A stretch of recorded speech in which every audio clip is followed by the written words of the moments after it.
Maltempo, un sospiro di sollievo durato poche ore perché scatta da questa sera una nuova allerta meteo diramata dalla Protezione Civile regionale per precipitazioni diffuse e consistenti, specie sulle prealpi e forte vento lungo le coste e nelle pianure limitrofe.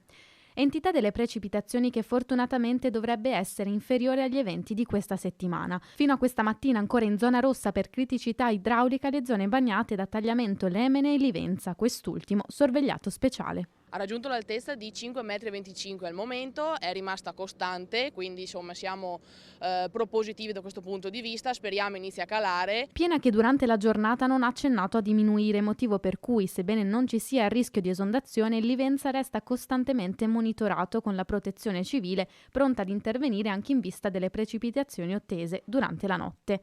Allerta che rimarrà valida fino alle 15 di domani, domenica 5 novembre. Ci si aspetta una precipitazione nel pomeriggio, tardo pomeriggio, sera. Restiamo in contatto ovviamente con i vari enti che ci daranno ovviamente nel tempo indicazioni più precise, però per il momento noi teniamo aperto lo stato di emergenza, teniamo un monitorato, vediamo come si svilupperà la giornata e in base a quello poi decideremo il da farsi.